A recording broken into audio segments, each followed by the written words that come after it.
I'm just going to spend a couple minutes right here at the front end giving an overview of the session.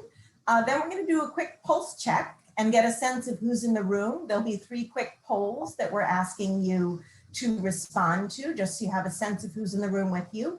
If we were there in person together, of course, we'd all be shaking hands and connecting or doing the public health elbow bump or otherwise being able to connect with each other. But in this virtual environment, we did want to have at least a couple of ways to get a sense of the breadth and depth of expertise that's in the room. And then following that, I'm going to introduce our terrific panelists. We have 3 really expert folks who each come from a different aspect of workforce and education advocacy. And so I'm excited to have all of them with us here today. I have a handful of questions for our panelists, and then we've left a really robust chunk of time for you all to weigh in, not only with questions, but with things you might want to add from your own practitioner wisdom and own expertise. We are well aware that as much expertise is figuratively at the front of the room here, there's even more expertise among those of you who are participating in this session. So just big picture, you know that the Skills for California event is co-convened by my organization, National Skills Coalition, and our close partners, the California EDGE Coalition. Many of you are members of the Skills for California Coalition for a long time and have advocated with us many times before, perhaps even participated on our leadership council, helped develop policy priorities. Some of you are newer to the coalition, newer to the work. Maybe this is even your first workforce policy related convening. And so we've really designed this session for those of you who might be experienced advocates on other topics, but not so experienced with workforce development, or folks for whom you've been engaged at the practice level. Maybe you work for a community-based nonprofit, maybe you work for a community college or a workforce board or another type of entity. And so you have some on-the-ground expertise running a program, but you may have had less experience with advocacy. And so the goal of this session, our hope is that when you walk away at the end of the day today, you're going to have a better handle on what money is flowing into California to help train workers, what systems does that money flow through, and where are some pressure points that you as an advocate can kind of lean on to inform the way that money flows and the way those services are provided. That's the really big picture perspective. I'm going to ask that folks just make sure you're muted if you're not already, just to make sure there's no background noise. Double check on that. Thanks so much. And the other thing I wanted to mention that we really hope you'll take away from this session is that the expertise you bring to the work is the most powerful tool you have for advocacy, right? So if you're going to be, and we hope you will be, participating in the legislative visits with your representatives in Sacramento virtually tomorrow and Thursday, we hope that you're going to go into those conversations armed not with a whole bunch of policy facts and figures, although it's great if you have those and want to deploy them, but really powerfully with the stories of the people that you work with and why these services and programs matter in people's lives. I don't know about you, but the reason I get up in the morning to do policy work is because I care about how policy affects people's lives. It's not an abstraction, it's not theoretical to me. And my guess is that for many of you, there is that same animating instinct and feature. So we're going to do a quick pulse check. My colleague Michael, who is ably handling all of the tech behind the scenes here and has led a big chunk of National Skills Coalition's work with our state partners. He's our senior state network manager and has quite a lot of expertise in our organizing and advocacy work. Michael's going to be running some polls. The first poll question, which will come up in just a moment, I will stop sharing my screen so that the poll question can pop up. The first poll question is what type of organization you represent. So if you can go ahead and weigh in. We have a range of answers there. We know that folks come from across the spectrum. We also know that those of you who chose this as your conference session perhaps are maybe a little less likely to come from some of the types of organizations we have listed here. So we're going to give folks another 30 seconds or so to respond to questions. So far, we have a pretty robust representation from nonprofit community-based organizations. Not a surprise. That's my background. I spent 9 years at a nonprofit CBO in Philadelphia before coming to National Skills Coalition. And we know how important CBOs are as a connection to the workforce system. We're going to close out the poll in another 10 seconds. And there we go.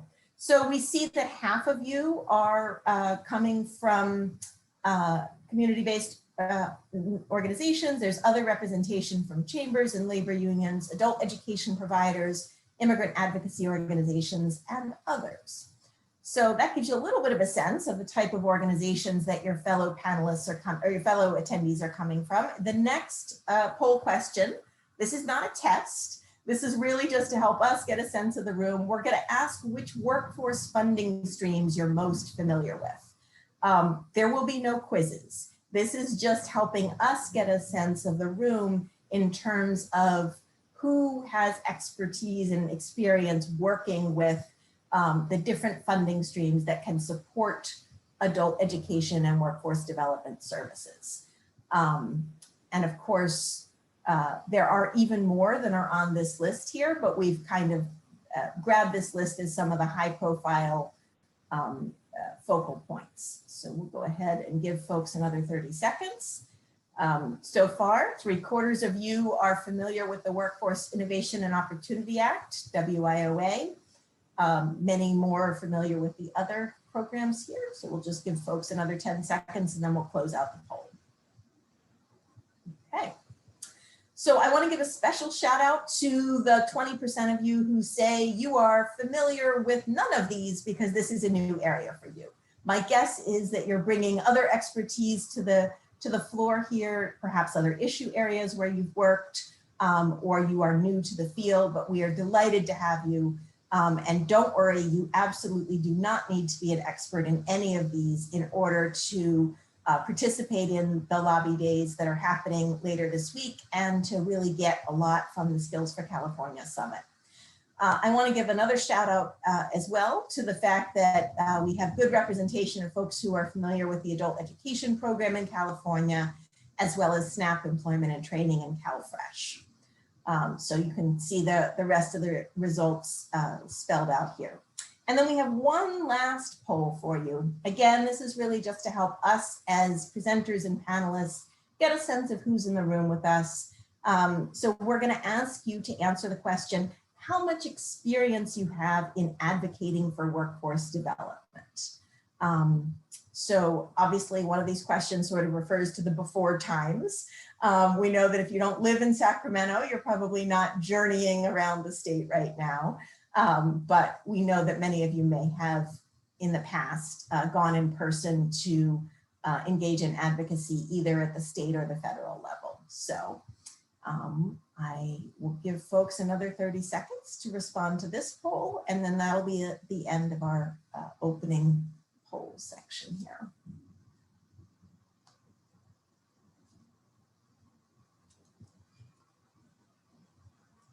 Okay, we'll take another 10 seconds and we'll close out.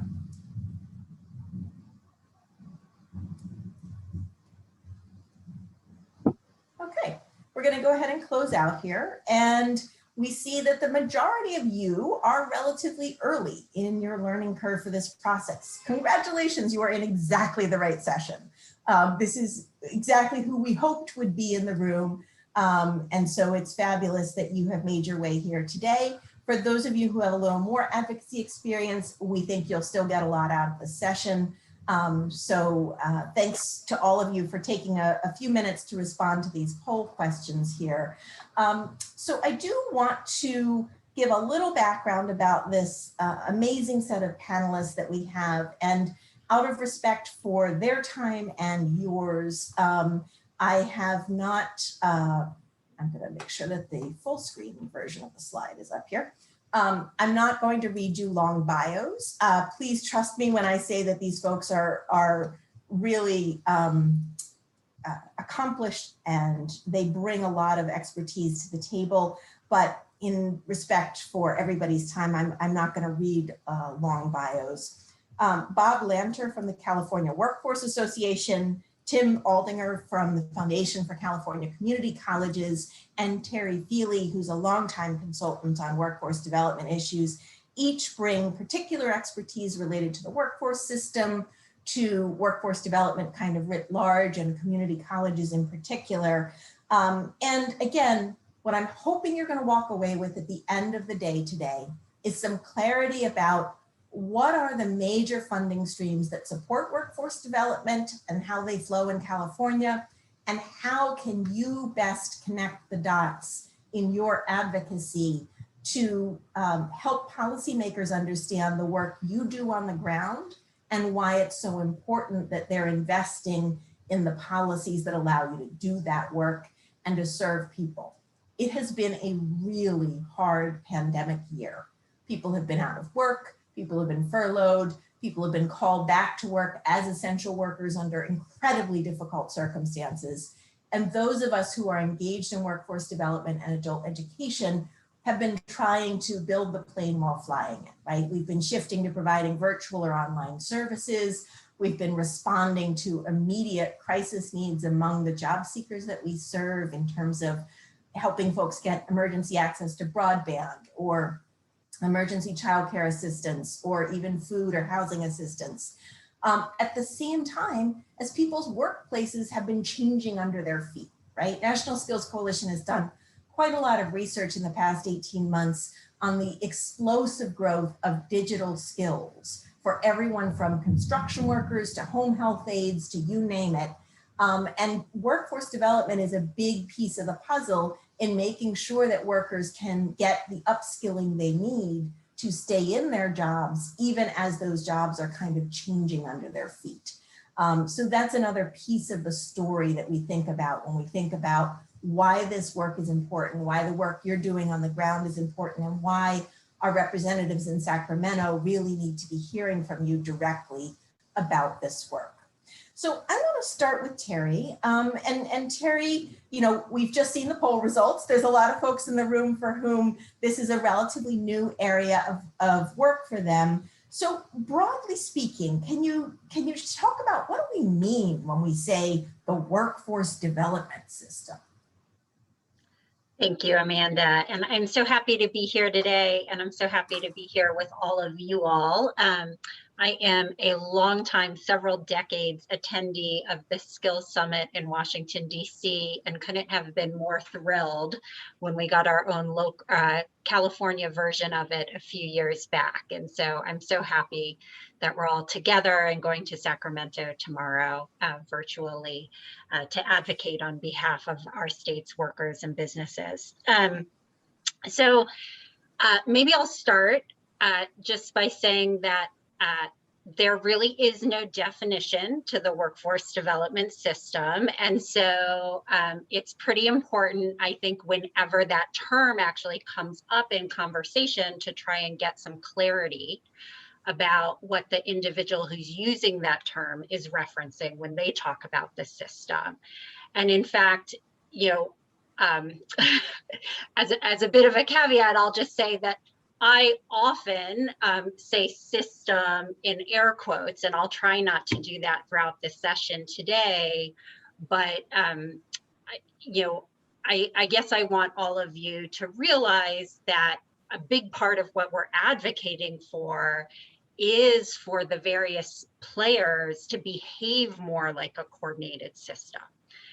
Because if we start from the perspective, as we should, right, of the worker, job seeker, or an employer on the ground in a community, right, they're interfacing with not one, but a whole range of different kind of service providers in order to access workers or to try and develop their skills or develop their career further.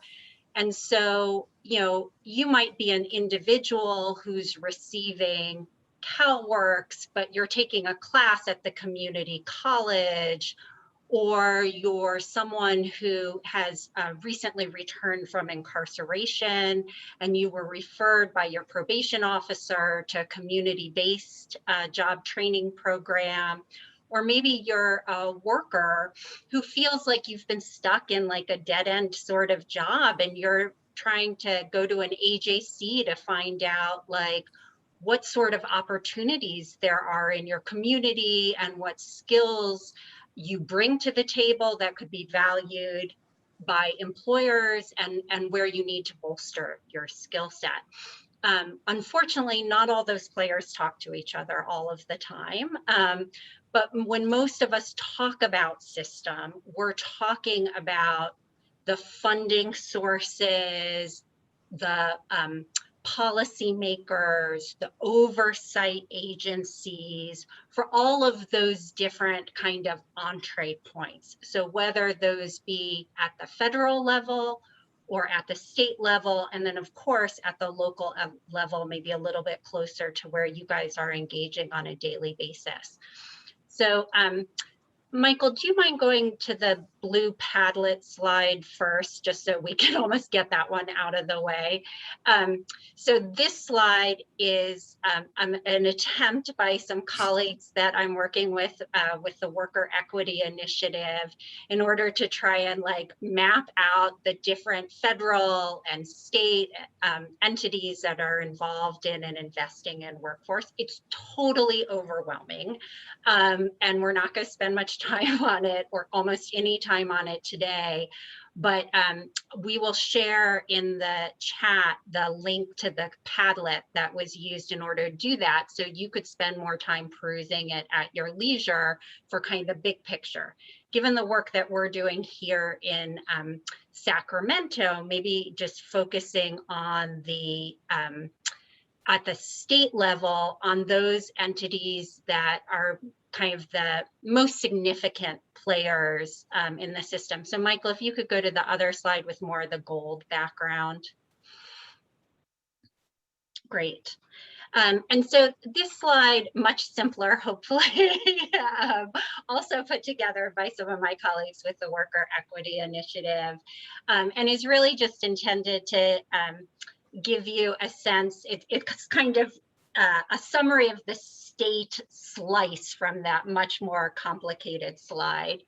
And so this talks about who the players are kind of at the state level. So they might have their funding coming down, a lot of it from the federal level, or it could be state infused dollars.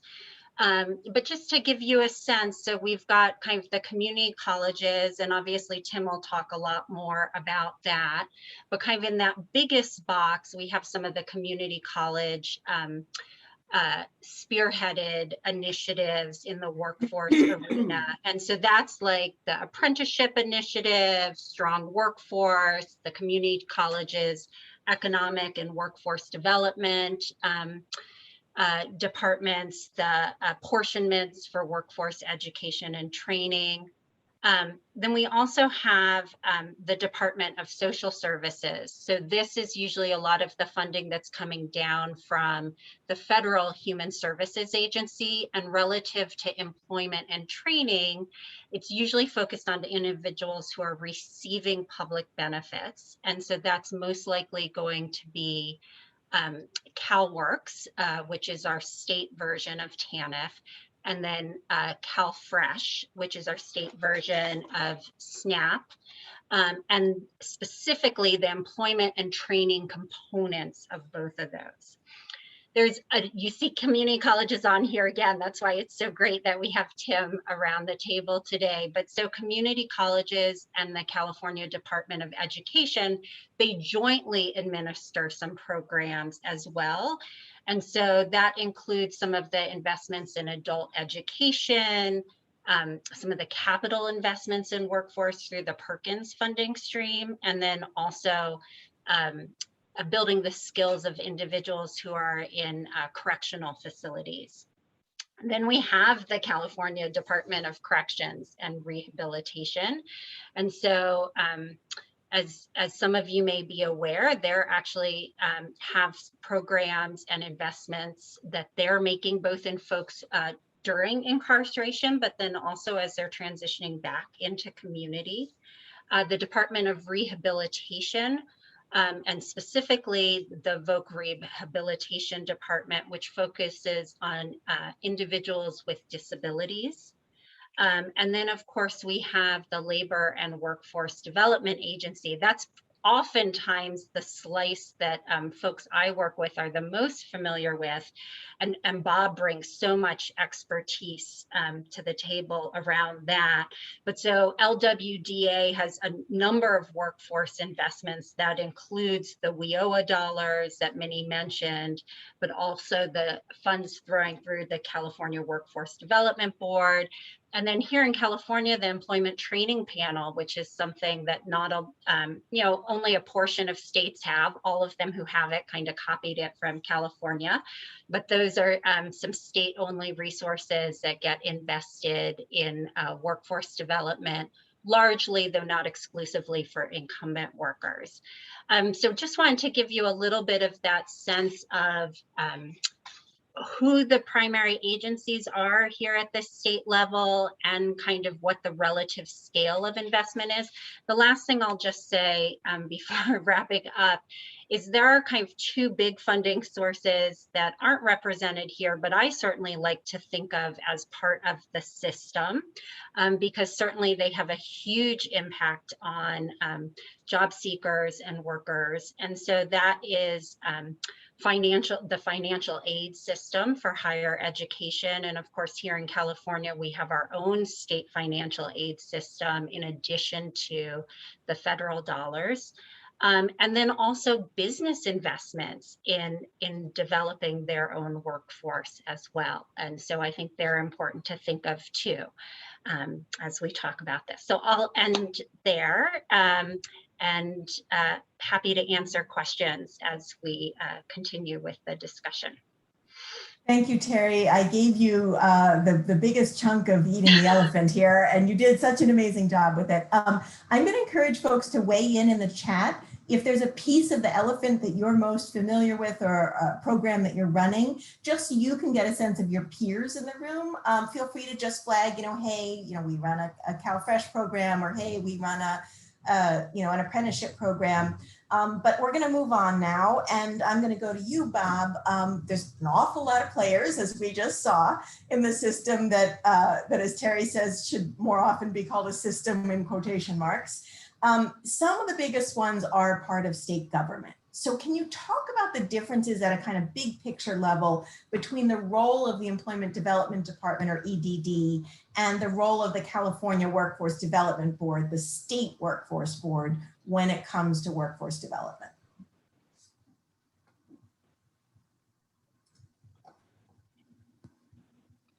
Thank you, Amanda. Can you hear me okay? Yep. Thank you, Amanda. And it's so nice to see everybody. I'm thrilled to be here. As Amanda said, Bob Lanter, Director of the California Workforce Association. We are proud to be part of the Skills in the State Summit. We are a longtime supporter, like Terri, of the National Skills Coalition, and certainly miss going to DC, but really excited to be zeroing in on our state's capital and lawmakers and policymakers. So as you said, Amanda, there are a ton of players in the workforce development space, and Terri, you did a great job. I mean, I was taking notes and got that Padlet as well. Such a great resource. You did a great job kind of painting the picture. And that 10% that's on the screen right there under the Labor and Workforce Development Agency, about 6% of all the funding in the state of California is WIOA Title I. And it's a very small percentage, but often the percentage that most people are familiar with. And even in your poll, Amanda, it showed that most people here are familiar with WIOA, but there was nobody that identified working for a workforce development board here today. So interesting that there's a huge part of the workforce development system that many of us, including myself, know little about, but yet we should really be advocating, as Terri opened up, as a system. So let's take a look at the Labor and Workforce Development Agency. And before we go to the slide, well, let's leave it up here. The Labor and Workforce Development Agency, if you all want to think about it this way, this is the way I think about it, is an agency with several departments within it that are tasked to do various things around workforce, labor markets, and job training.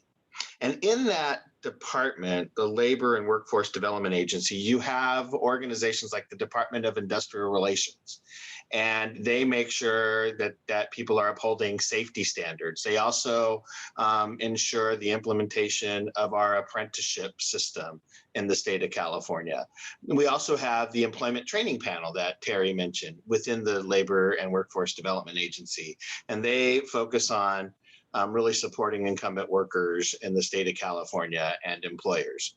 We also, in that agency, have the Employment Development Department. Now, if you are all like me, and raised here locally, you thought of EDD as the unemployment office, right? Where people would go to file for unemployment. And certainly within EDD, they have their tax branch and their UI branch that facilitates people's unemployment insurance payments. It's a huge part of what they do, and they've been in the news for that for months now, right? But within EDD, there's another part called the Workforce Services branch that oftentimes people don't know about until they're collecting unemployment and they're told that they must look for work and they need to go to these career centers or enroll in Cal jobs, right? And so at that point, they fall within the Workforce Services branch of EDD. And that Workforce Services branch really is responsible for a couple of things.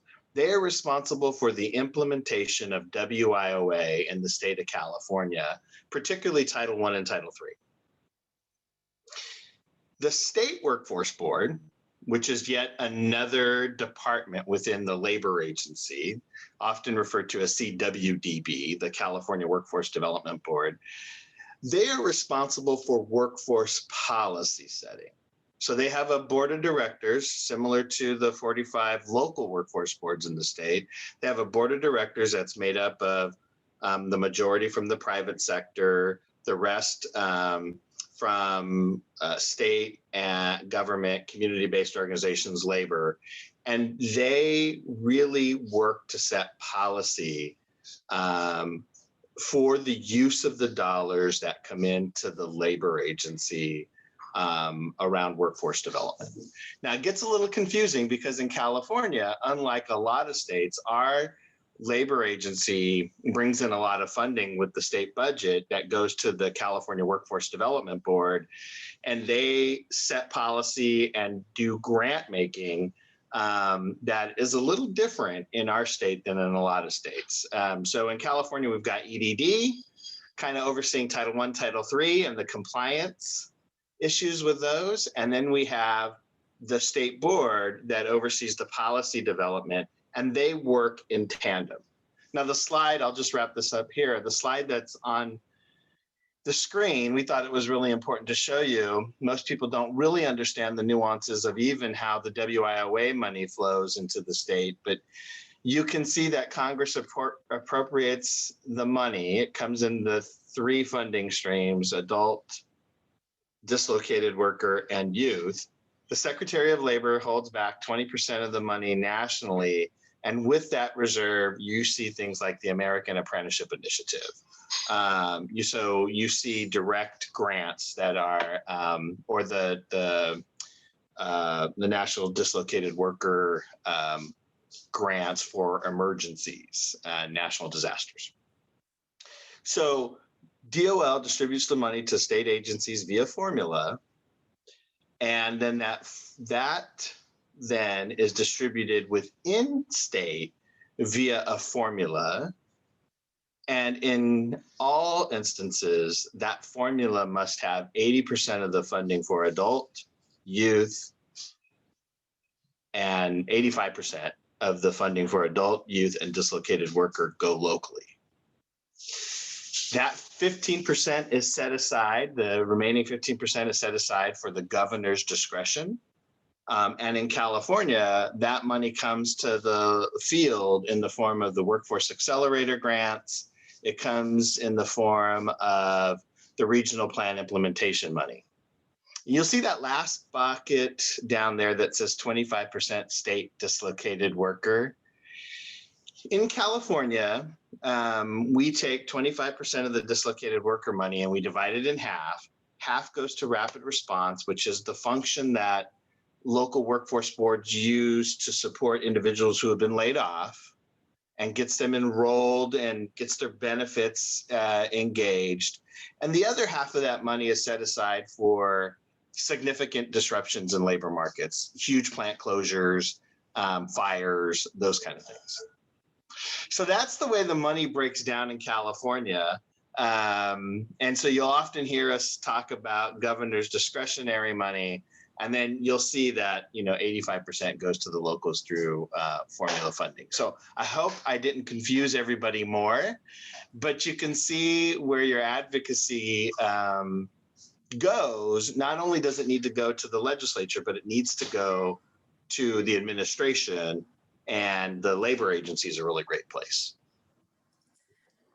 Thank you so much, Bob. I'm going to go ahead and stop sharing the slides now because the rest of our conversation really is just conversation without visuals. But I want to emphasize one really important thing. Terri shared some examples of who the people are that need workforce services. And I just want to ground us in that for a moment, because as I always like to say, you need both the bird's eye view and the worm's eye view, right? The worm is right down there at ground level. They know how the programs actually work. They know the challenges people actually face, but you need the bird's eye view to figure out, why is this torrent of water rushing down the street? Why is this? Why is that, right? And so our goal today is to make sure that you as advocates feel comfortable sort of vertically integrating between the ground level perspective that you have as a practitioner and the big picture policy perspective.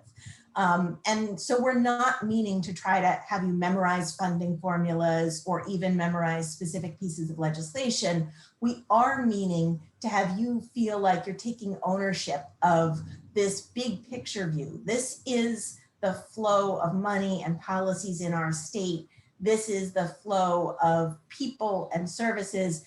And here's how you can connect the dots for policymakers to make the case for why these investments are so important in the everyday lives of people as we recover from COVID. So that's the context for all this information that we're sharing with you. So Tim, I want to come to you now. The California community college system is so vast, whether you're from California or not, it can be kind of overwhelming. Can you give us a snapshot of some of the major elements of the system as they pertain to workforce development? Yes, and good morning, everyone. It's good to be with you. And Amanda, thank you for having me. Yes, it is a large system. At least a couple of years ago, between 1 in 4 and 1 in 5 community college students in the country were in California.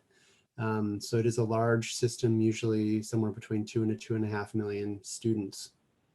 And you saw on the chart, a lot of the money in California goes to community colleges. What I thought could be helpful that I certainly wished I had heard more of when I was starting in workforce at the local workforce board in Pittsburgh, Pennsylvania, was a little more about the structure of the system, the structure of colleges, and the staff in the colleges. So I thought that would be helpful to run through, because I know when I was working at the local workforce board, I naively sort of put community colleges in a monolithic bucket and thought, well, that's the college. But colleges are complex organizations like a lot of our organizations, and there's a lot of moving parts. So I'll start with the structure of our system here in California. And just as Terri put system in air quotes, it's worth keeping that in mind with the community college system. We are 116 independent colleges in 73 districts. And the one thing to know about the community college system is it's much less centralized than the UC or the CSU systems, right? So a lot of decision-making power is at the district and local level. And the design is that the community colleges very much deeply reflect the nature of that local community, the needs, the strengths, the you know, what is needed right there. And so that then creates a very high level of diversification. So if you took anything away from what I shared, please, you know, as you're looking to work with your community colleges, what you may have learned if you lived elsewhere or learned from a colleague elsewhere may or may not fit the structure and the situation of your local community college or district. So it is worth taking the time. Nonetheless, I'm going to try and give you some signposts to look for that can help you navigate it. That said, that there's a lot of local control in the system, the state community college chancellor's office does exercise some level of oversight, support, guidance, and direction, both to the funding that comes to the colleges and the goals. And so some of that is governed by California's education code. It's just what is in state statute about how funding is used and what the requirements are for educational institutions. But also something I recommend everyone familiarizing yourselves with is the chancellor's, well, our system's vision for success that was brought in by our chancellor, Eloy Oakley. And that lays out a set of 6 goals that are around the improvement and the fulfilling of our potential as a community college system. So it's looking at things like increasing the number of students by 20% that acquire degrees, credentials, certificates, increasing by 35% those that transfer on to UC or CSU, decreasing the average number of units accumulated by students, which is I thought a bold one, but really speaks to how when you looked at the data, lots of people were accumulating lots of units, but it wasn't leading to the outcomes they wanted. So helping make sure students are getting to those courses that they need and having that move to their goal. Increasing the percentage of students in career education that are getting employed in their field of study.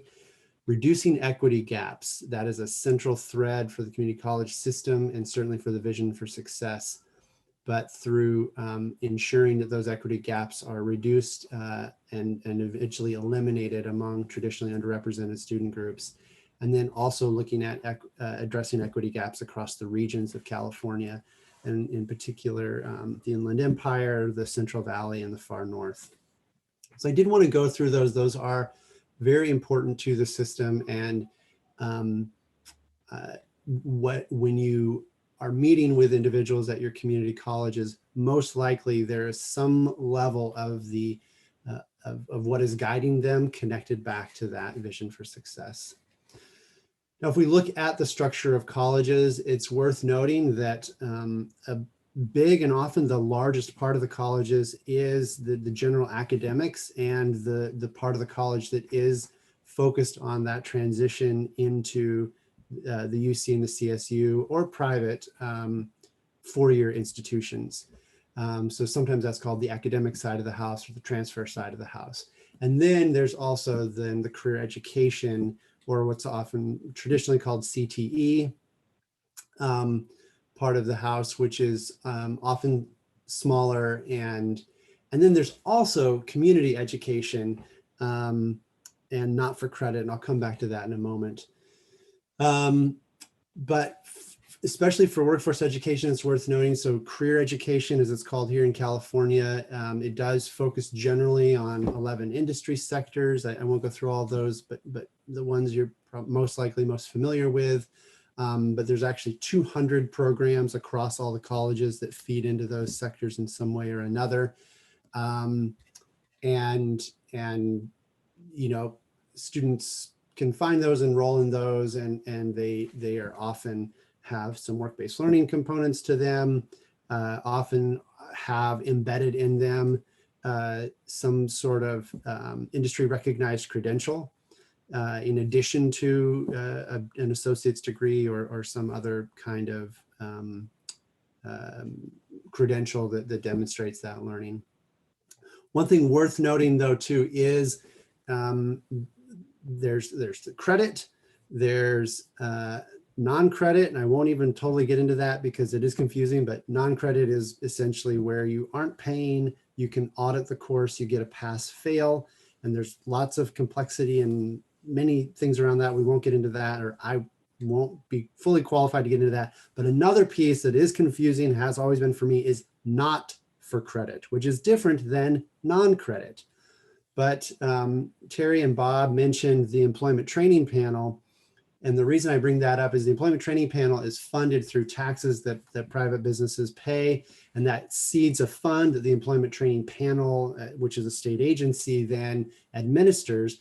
And many of the funds do end up going to community colleges, and they go to parts of the colleges that are actually fee-for-service entities. So in other words, most of the college is paid for out of what's called apportionment. When students enroll, that triggers a certain amount of funding to come to that college and pay for the staff, faculty, et cetera. The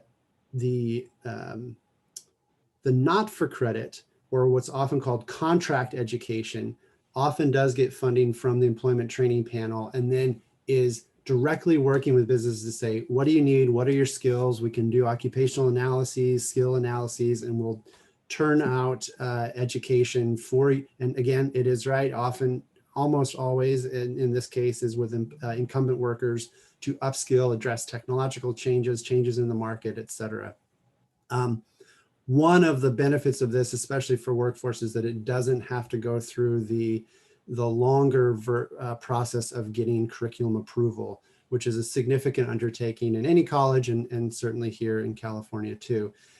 But the downside is this typically is not going to result in the accumulation of college credit or the securing of a degree or certificate, but you will get the skills needed to progress at your occupation.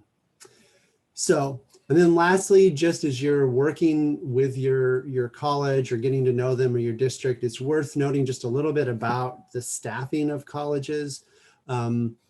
So at a college, you will generally see some version of having a C-suite, a chief executive officer, which is the president, and things like chief instructional officer, chief business officer, chief student services officer.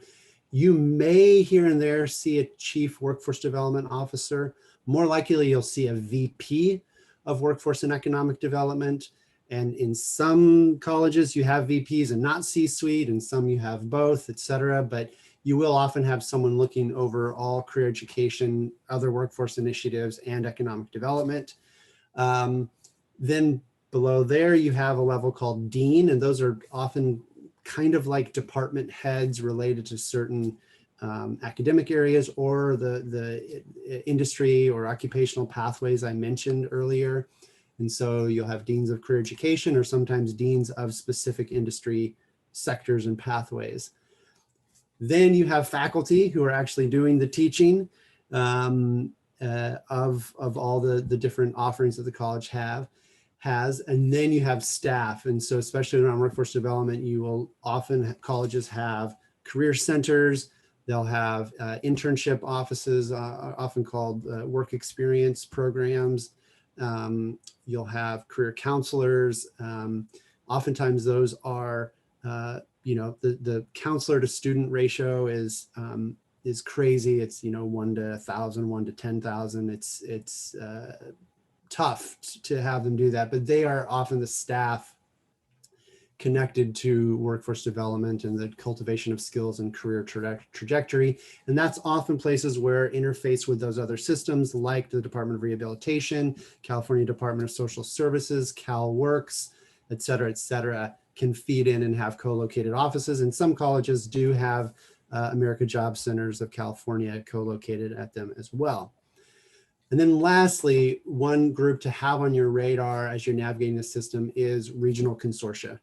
And so these are the groups that work with the 9 regions that the California community colleges are broken into.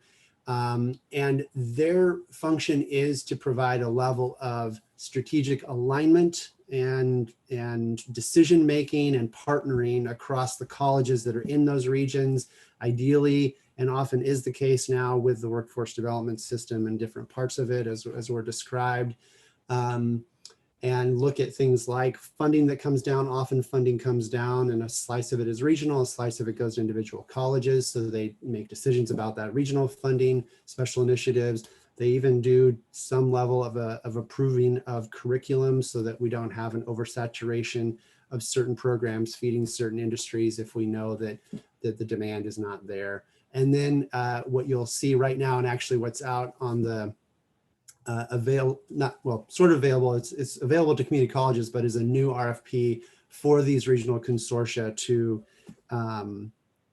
be able to become the further their work as regional consortia, and a big part of that is employer engagement this time around. So I know that was a lot. I hope that breaks down the system a little bit, demystifies it a little, and then again, at your local college, there's going to be nuances that I didn't touch on, but I fully recommend building the relationships as you can at your local college and get to know how they do their work. That's great. Thank you, Tim. And I'm going to have one more question for each of our panelists, and then at noon, we'll be opening it up for questions from all of you. So I encourage you all to be thinking about the questions you'd like to be asking. I think Ariel's already dropped one into the chat. So we have a wealth of expertise in the room here. I'd love for you to tap that by weighing in with your questions. And I just want to emphasize one thing Tim said that is just so, so important, which is if you know one higher education institution, you know one of them. They look different. And sometimes you knock on one door and that maybe wasn't the right door to be most effective, and you knock on a different door at the same institution and then you hit the gold mine. And so, you know, as you're thinking about either designing programs that have on-ramps to take your job seekers or your adult learners into a community college, or you're thinking about potentially collaborating with a community college to engage in some advocacy or go after some funding together, just keep those kind of big picture points in mind. Terri, I want to come back to you. We saw in our opening poll today that folks who are part of today's session have really a wide range of experience in engaging in advocacy. For a lot of folks, this is pretty new to them. Can you talk a little bit about why we all belong in an advocacy conversation? What kind of expertise do the practitioners who are part of today's conversation have that's really important for our policymakers in Sacramento to hear? Yeah, thank you, Amanda. And I guess I want to start by saying, like, congratulations and thank you to everybody who's attending, because by virtue of being at the summit, by virtue of coming to this session, you know, you are taking a step toward you know, growing the amount of advocacy that you're doing. So I know for some of you, that might be a baby step. You're dipping your toe in the water for the very first time this week. And for others of you, you know, you've been swimming in the pool for a while. And I am just, you know, so excited to have all of you, and also so grateful, because the only way we're able to be effective is to have a really big tent approach to the way that we do workforce development advocacy. And so, you know, I think as Amanda alluded to, you know, we really want everyone and we really want kind of a diversity of folks around this table. And by that, I mean both a breadth of stakeholders. And we saw just from our poll today that we had, you know, a whole bunch of you who are involved with community-based organizations and are other types of direct service providers, or maybe your target population specific advocates. But we also want to, you know, make sure we have labor around the table, you know, in addition to workers being a key constituency. Employers are, of course, a huge constituency and stakeholder in the workforce system. So individual employers, but also industry associations, employer associations. And then, because I'm a total nerd and geek, I always really want like researchers and think tank type of folks around the table as well. And then also a diversity of roles in terms of the way we're interacting with the system. So, those of us who are on the ground working at the very front line, providing services directly to businesses, to workers, to job seekers, and really bring their perspective to the table.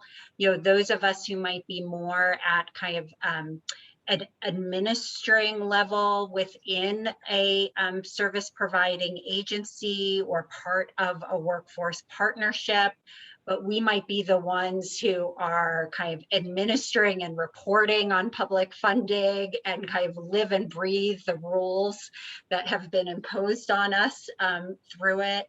And then, also those people who, maybe are more behind the scenes working on the data components and are observing trends and what's happening and what's ahead. But I feel like we need all of these folks around the table, all of you around the table, for a bunch of reasons. So one, what we're doing when we're advocating is we're trying to advance solutions that address real problems. And so the way we identify those problems and the way we come to some consensus around the solutions that could make a difference is by having folks who are kind of living it every day. And so it's hugely important for folks to be part of this coalition. Two, because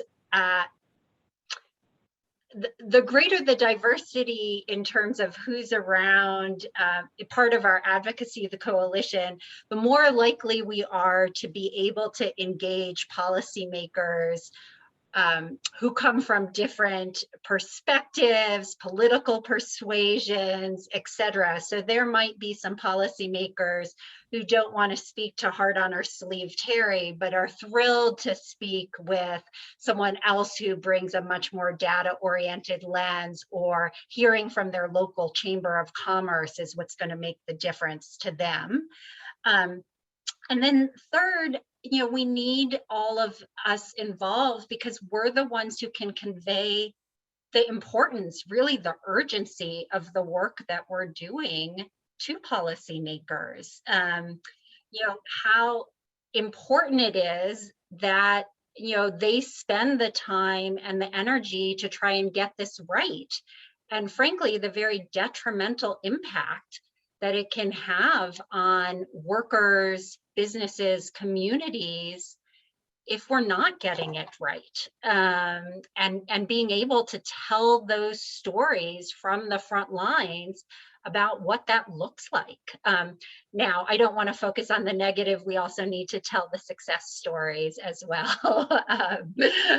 So usually there's an arc in the way you engage with a policymaker there. That's great.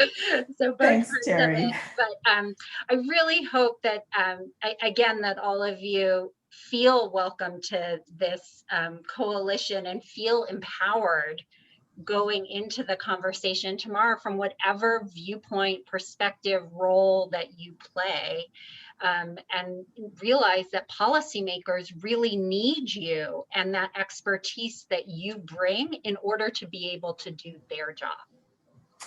That's so important, Terri. And of course, we know also that depending on who you're talking to, sometimes those policymakers don't have any personal experience of the workforce system, right? They went from an elite high school to an elite four-year college to an elite graduate school, and maybe they haven't encountered the kind of systems and programs that you all know so well. So we have about 4 minutes before we move to the audience Q&A. I have a quick question for Bob and one for Tim. Thanks to Beatrice and to Ariel for having put questions in the chat. If others have questions they want to add, this is a great time to do it. Bob, I sometimes joke that every policy change in the world really boils down to relationships, but it's not really a joke. So can you talk about why relationship building is so important for good advocacy and why that's the work that you all do at CWA? Yes, that's a good question. Look, fellow advocates, I will tell you, the reason we do this work is to really support organizations that we know do work that make a difference. And let me just explain a little further, Amanda. I'm going to start with your second question first and why we do this work. Most often people think of CWA as the Workforce Development Board experts, right? When you asked everybody what their affiliate was, I would list us as a nonprofit advocate. We advocate on behalf of local and regional job training efforts throughout California. It just so happens that all 45 workforce boards do that. They belong to the association, and so do about another 80 different organizations who represent community-based organizations, education, economic development, chamber of commerce. Because get this, we are all rowing in the same direction around the importance of local and regional job training. Now, relationships are really important when you advocate, because the advocacy happens all the time, right? And so think about this. The CARES Act money hit the streets. Congress appropriated CARES Act money. Here it comes down the pipe.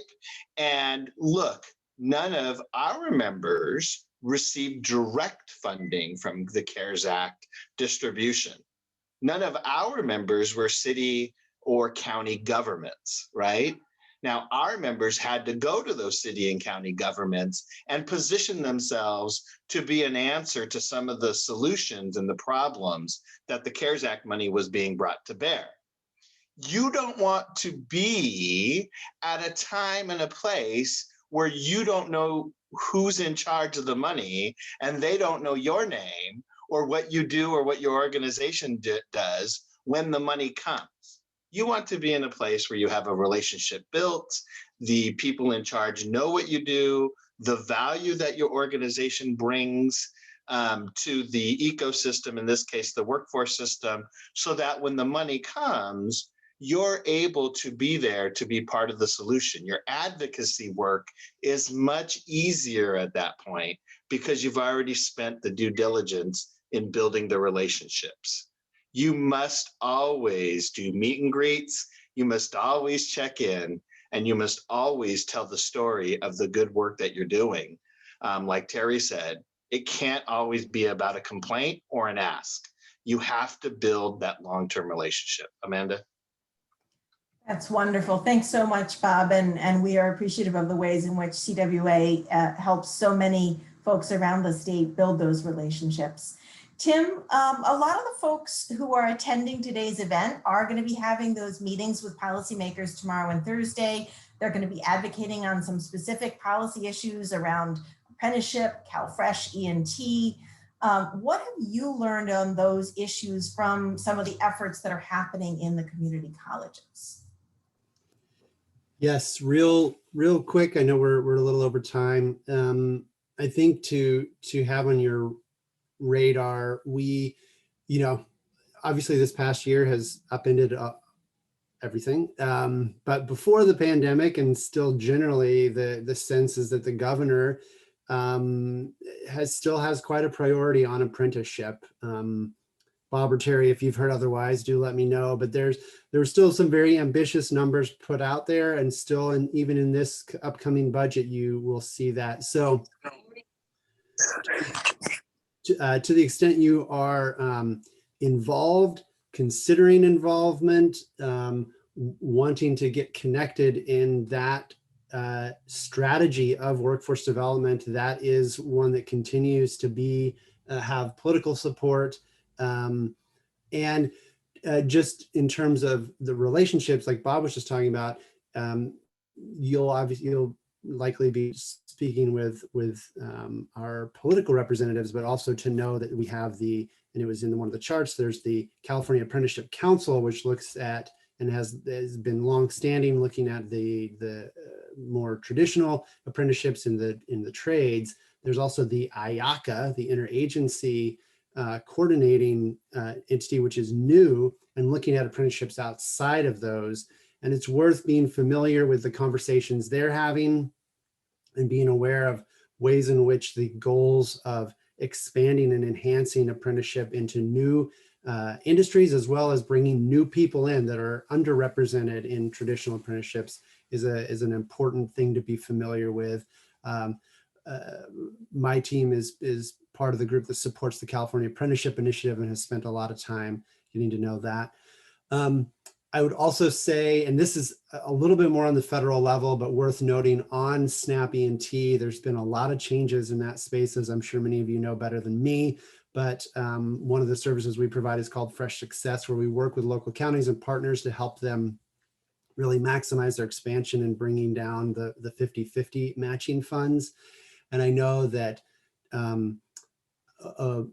new activities are becoming eligible. For example, work-based learning and paid work-based learning as an activity under employment and training, and looking at California's goals of just ensuring that that is utilized as much as possible, I think is worth being aware of and having on your mind. That's really quick, high level. I'm sure as we move into Q&A, there'll be more to discuss on that. Great. Thanks so much, Tim. So we have shared an avalanche of information and advice with all of you here, and hopefully you haven't been overwhelmed by it. But I do want to make sure we have plenty of time to get to your questions. So the first question we had was actually from Ariel. She mentioned a comment made during one of the breakouts yesterday. I was actually in a different breakout, so I didn't hear that comment. I want to broaden the scope of that question just a little bit, because the question was sort of what monies are needed to pay for somebody to be successful in community college versus in the University of California system. And I think the kind of big picture thing I want to say before I come to you, Tim, to sort of talk about the importance of investing in students is, you know, we think about how students pay for college in terms of grants and loans and occasionally the tuition reimbursement or tuition assistance that their employer may offer. But in reality, there's a big patchwork of money that can go to support students' post-secondary aspirations. And one of the most powerful things that we as advocates can do is help stitch together that money so that it is a seamless experience for students, even if behind the scenes there's a lot of moving parts. So that is, I think, the most important take home that I want to offer from the big picture perspective. Tim, obviously you sitting within the Foundation for California Community Colleges, you have a lot of expertise on the particular question of, you know, how do we ensure that students have the supports they need to flourish? What would you like to say in response to Ariel's question? Yeah, thanks. A couple of thoughts. You know, Ariel, thank you for raising that. And really just before the craziness of last year, the Student Aid Commission in California was doing a lot of research on this question. I think has continued, but indeed did surface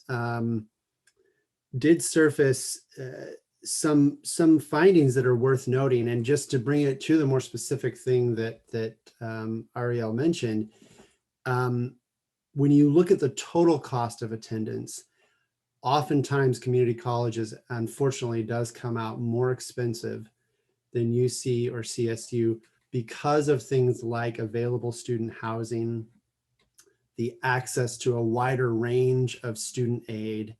And so even if you just look at tuition, certainly UC and CSU are more expensive.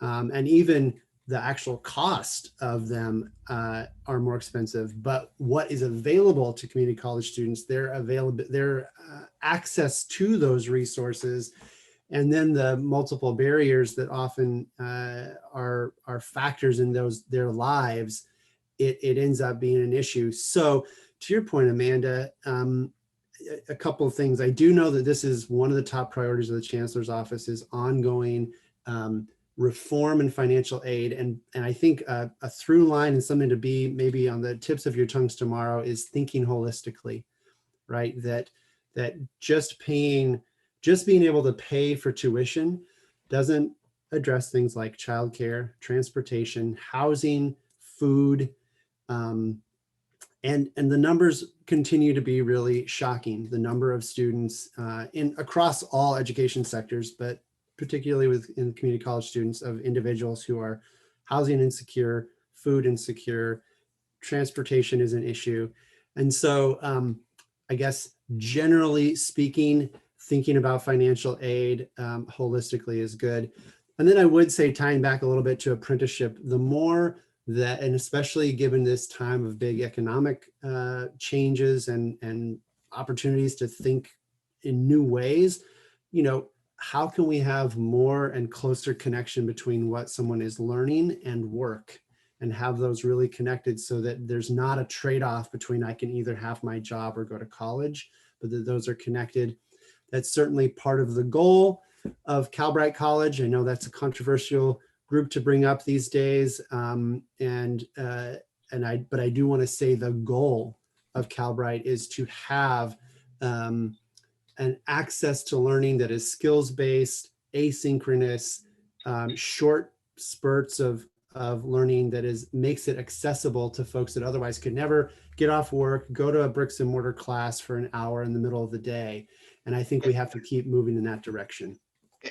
And Amanda, if I can Sure, just, go ahead, if I Bob. can Yep. just add to, if I can just add to Tim, because this is really important. We're talking about advocacy here, right? And I think where Tim ended is where it starts. Individuals, if we're talking about equity in labor markets, if we're talking about breaking inequities in labor markets, if we're talking about gender equity and race equity, we need to find a way to allow individuals to receive education without putting them in debt, without making them go through 100 forms to fill out. It's difficult for people who are most vulnerable to receive their education. And they're put into situations where they have to work at low wage, difficult, often unsafe jobs. And folks, this is where the advocacy comes in. If we can't find a way to start talking about careers in elementary school, if we can't find a way to bring vocational education back into K-12, if we can't find a way to have career nights be really about careers and not about funding for college, if we can't do that, we're going to be advocating for it 20 years from now. And I'll just leave it at that. Thanks, Bob. That's such an important point. Terri, I'm going to come to you in just a second, actually. So if you want to follow up on this thread, you can do that. But I also want to pivot. So, Beatrice's question is really important, right? There are 11 million undocumented immigrants in the US, something in the neighborhood of, I think, 30% of them live in California. So it's a significant chunk of California adults who are undocumented. And most of the workforce development and higher education system was designed at a time when the US had very low immigration overall back in the 1960s and very little undocumented immigration.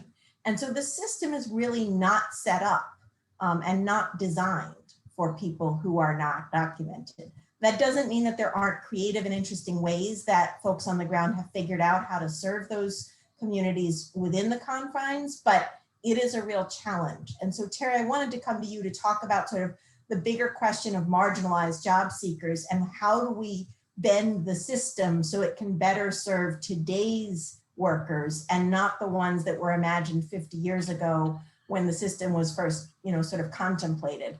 But I also want to give you the chance to follow up on the points that Tim and Bob were just making, if you had additional thoughts you wanted to add there. Yeah, so maybe just quickly as follow up to the points on the last question, I would just say that Institute for College Access and Success, TICAS, I think it's ticas.org. They have some really great resources that sort of detail what the kind of differences in costs are between attendance at the different types of institutions within California and really highlight the issue that Ariel called out from that prior session.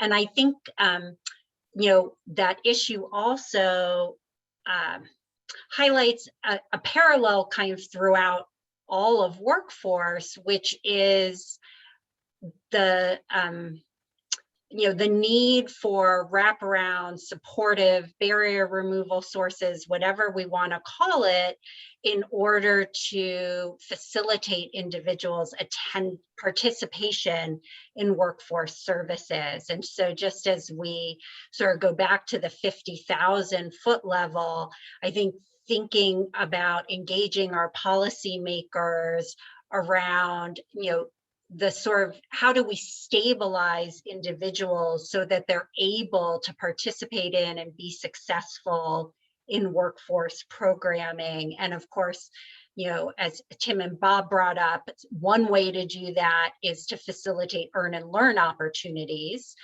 So individuals are earning, but we also need to be thinking about kind of that broader array of whether that be childcare or housing or transportation and food supports that can be supporting individuals while they're seeking to better themselves and their careers. And of course, that's so relevant as we talk about sort of shifting to Beatrice's question and your frame on it, Amanda, to the workforce of today. And frankly, just the California of today, which is an incredibly high cost of living place to be. And, I think so many individuals feel that they have to choose between improving their skills and their career prospects and working to put food on the table. And so how can we really be trying to acknowledge people's both their current situation and their aspirations in the policies that we're enacting, and trying to support them in doing both simultaneously, and doing that for California's diverse workforce. I also think this question gets at this issue of kind of like how flexible can we be within the constraints that are imposed on us, whether that be at the federal level or at the state level. Usually here in California, because we have a very progressive state, there are minimal additional kind of imposed restrictions or requirements relative to documentation, et cetera, that are imposed. And so it's really kind of federal constraints, and then how we're kind of managing it at the local level. And I think, it's always just so important for us to be asking at the local level when we're trying to support the access of a job seeker or a worker, why something is happening that's a barrier to them being able to accessing it. And I mean, honestly, I kind of enjoy this part because it's a little bit of the detective work of like, why is that happening? And then, like you said, Amanda, if you don't get the answer you want from that person, asking the next person. I mean, because the reality is that even the frontline staff might not know where the rules were set that they're operating under. And kind of our role as advocates is to highlight opportunities for flexibility. To 5 o'clock. To highlight opportunities for flexibility. And that's another reason why being part of networks like the National Skills Coalition and CWA and being involved in the community college networks are so important, because we can see and hear and learn about what's happening elsewhere and bring that to what's going on in our community. I mean, Lord knows here in San Francisco, whenever we wanted to do something and we'd get a no, we knew that the best way to get it passed was to let our mayor know that LA was doing it and that they might do it first. And suddenly next week we were expected to implement a new program. So, but honing in on the specifics of a population that might be undocumented workers, I mean, we are lucky to be in California, where the state wants us to be pushing the envelope about opening up services to individuals. And so, I think it's thinking about what are the services that they can access kind of with no question, right? So adult basic education, the community college system, coming in through, I think voc rehab, it doesn't matter also, if I'm correct, and certainly through corrections. So, you know, if we think back to that slide, there's a lot of that funding that is not restricted on where people can access it. And then if we think about the federal WIOA dollars, you know, there are some restrictions at the federal level, but the way the state has framed it is the state does not require documentation until you get to the point where you are actually providing someone, you're connecting someone to an employer. And so what you want is to be advocating with your local AJC or the Workforce Development Board that's setting the policy for that AJC about pushing further into the service period, the stage at which they require work documentation. And there's some guidance from the state about this. And so again, it might be that the person that you're interfacing with, they just don't know what they're able to do, and we can educate them about how to open up services to a broader array of Californians. Great. So in our last 10 minutes here, I'm going to come to each of you for about 2 minutes. And Bob, I'd like to start with you, but let me just set the stage. Folks are going to be having these legislative visits over the next couple of days. They will also be having visits in the weeks and months to come with state agencies. And oftentimes the person they're meeting with, the legislative staffer, let's say, is going to be somebody who may be young and early in their career, maybe handling a whole bunch of other issues in addition to workforce development, may have gone to a 4-year university and may not have expertise around community colleges or the workforce system. How do we tell stories in ways that are really vital and compelling to those gatekeepers, right? Those are the people we need to influence in order to advance the policies that we as a coalition have identified as our priorities. So Bob, I'm going to ask you to tackle that first, and then I'm going to come to you, Tim, and then to Terri. Yeah, thank you, Amanda. That's such a great question. And look, as advocates, storytelling has to be one of our key skills. You know, I often tell the workforce boards, and I also tell the state, primarily the labor agency, but often other agencies, that our role is really one of a push-pull, right?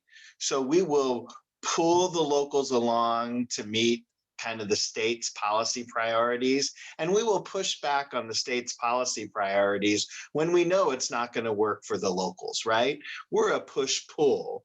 And it's really important to keep that in mind when you're speaking to somebody who doesn't really understand how things work locally, maybe has never worked in the local field, doesn't understand how local politics actually work, right? And sometimes you have to tell a story in order for them to get it. And I just want to give you a brief story to illustrate this. So I was speaking recently to somebody regarding high road training partnerships. And, you know, all of you probably have heard that's a huge policy initiative for the state of California, leading individuals to jobs that have significant pillars like worker voice, that jobs that help the climate recover. So I was talking about this, and the issue was, do workforce boards and their stakeholders actually help people achieve high road partnership type jobs? And I said, they absolutely do. They've been doing it for decades. I've been doing this for 30 years. They've been doing it for about 30 years, as long as I've been in this. And they said, really, I don't understand and I don't see it. And I said, well, let's just take a cruise around the state and look at what people are doing in Fresno, training individuals in the department to get jobs in the Department of Forestry to do forest management work. And up in Santa Cruz and in the North Bay, where they're developing curriculum in partnership with community colleges to move people into CAL FIRE positions to help with the fire problems. And in Sonoma County and up along the coast, where the Ecology Corps is rebuilding watersheds and helping rebuild the climate so that they can do sustainable farming and other types of work. These are all high road jobs.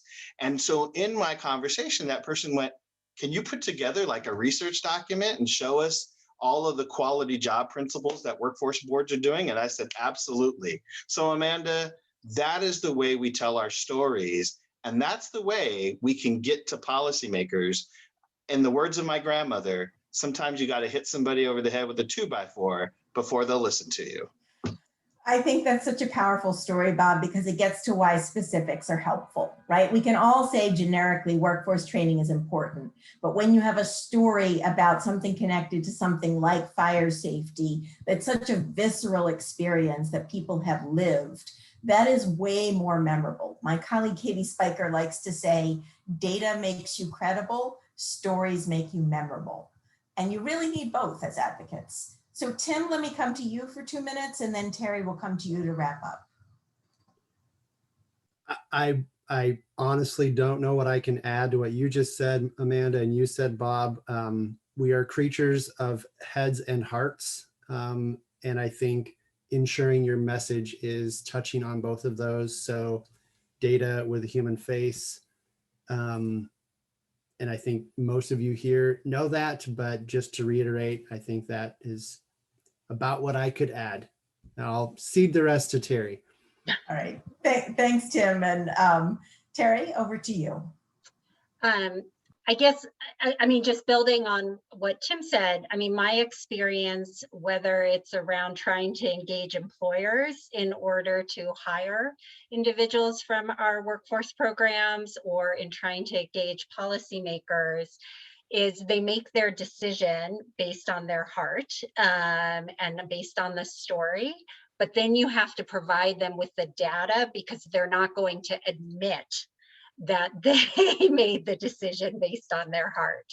And so you want to always be kind of coupling those two things. And again, you know, for me personally, that's where I found a lot of value in being part of these networks and coalitions, is that I might be able to bring the story to engage the individual's heart from my experience on the ground, but then I'm able to pull the data from some of those of you who do that kind of work every day in order to reinforce that message with policymakers or employers.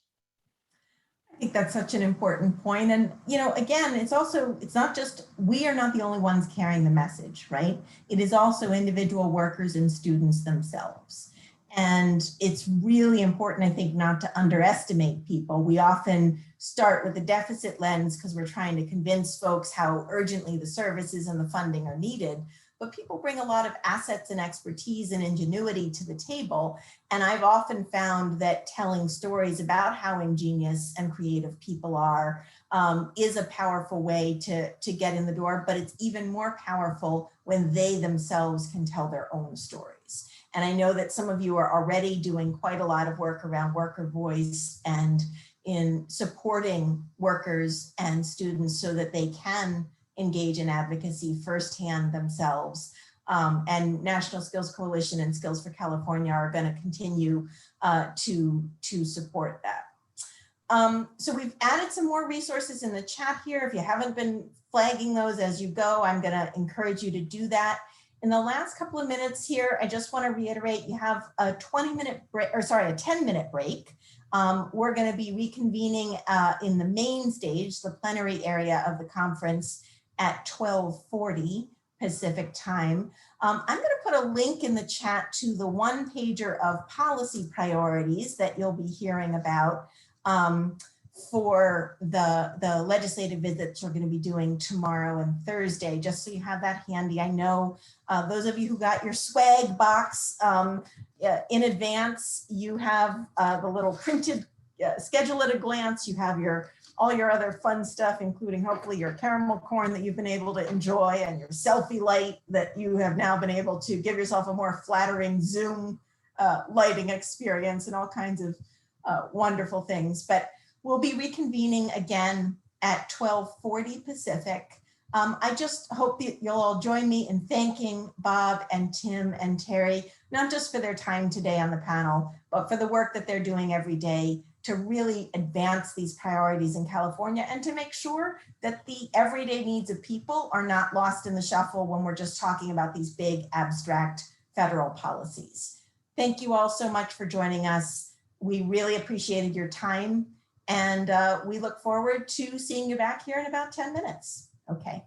Have a good rest of your afternoon, everyone.